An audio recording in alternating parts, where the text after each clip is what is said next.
Hello everyone, something a little bit different today. So instead of doing a video where I cut and stuff like that, I figured I'd do a video on a full race I did in Gran Turismo Sport on Dragon's Trail, which is actually my favorite circuit in GT Sport just because it's, I don't know, something about the custom tracks in this game that are really on point, especially like the Lake Maggiore, I think that's what it's called.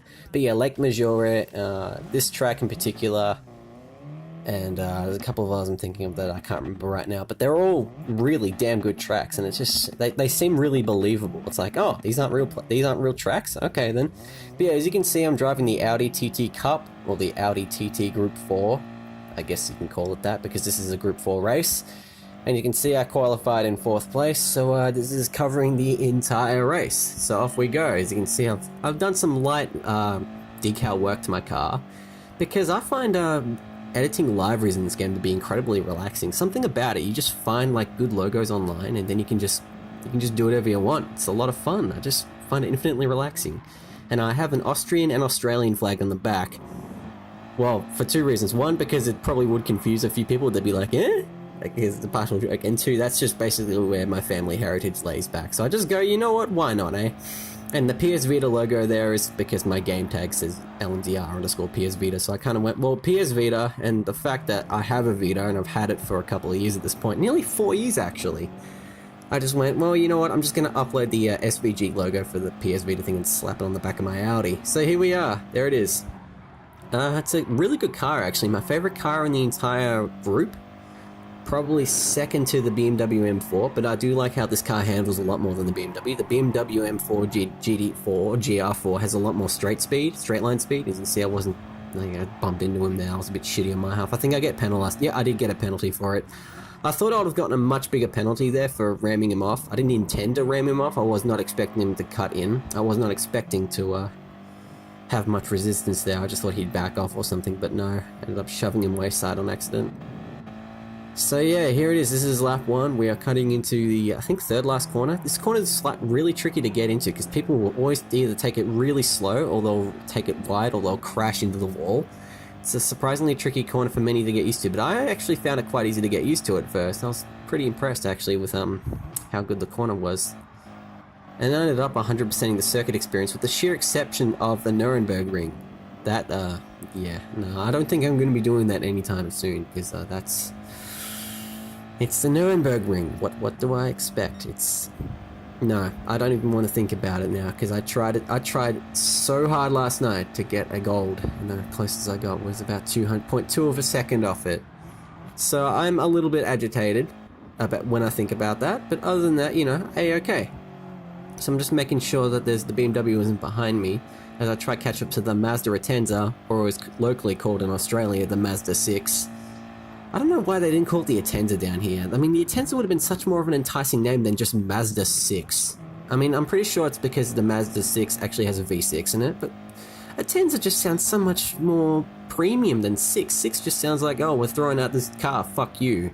Whereas Mazda Atenza just sounds like, oh, it's a luxury sedan, even though it's not quite a luxury sedan, it's just a standard sedan. But, yeah, I don't know, I just really like them. They're way out of my price range for a car.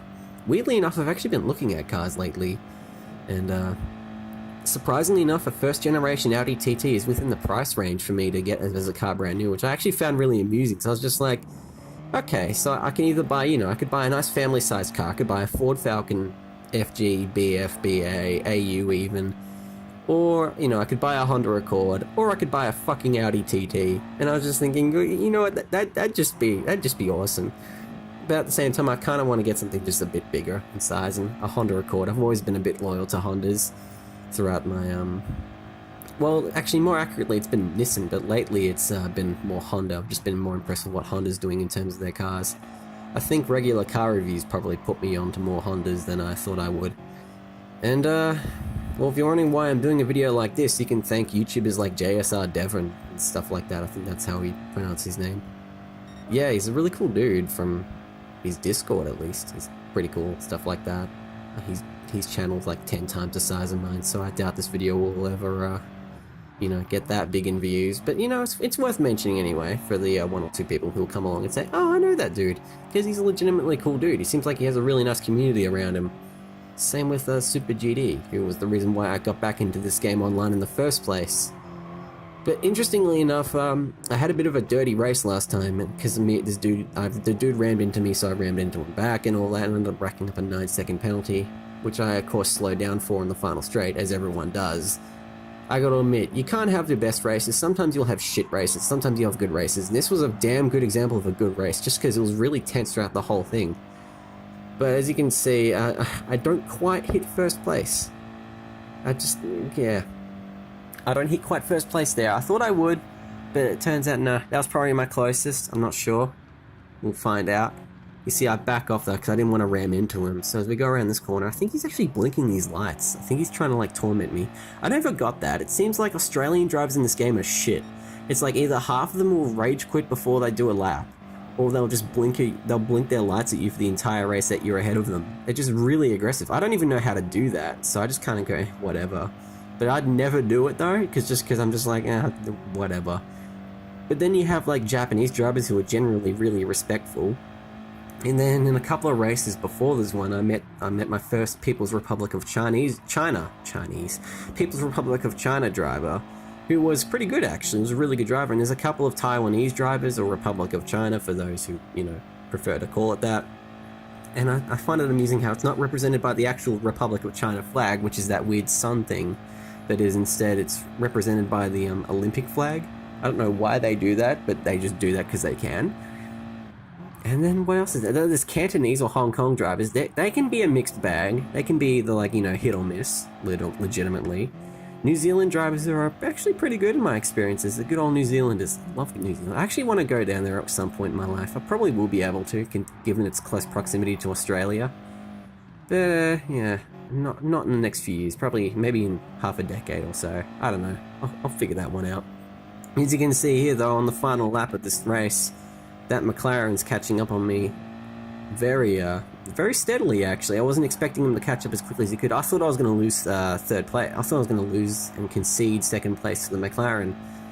But I seem to be lucky enough so far to keep ahead. And I'm losing time against this Mazda Atenza while the McLaren's gaining on me. So this is going to be a really tense last half of the race.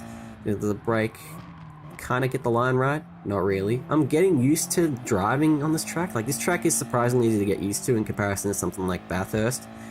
I mean, in Bathurst I got a podium in a BMW M4, so I'm pretty happy about that personally. But then there's this, which I haven't got a podium in yet. However, I believe I have secured one in this race, which is nice. It's always nice to be able to do that. It's nice to prove that you aren't shit at racing games online, especially since I've proven time and time again how shit I am at racing in Forza 7. But then again, Forza 7's a cesspool, so what do you expect, really?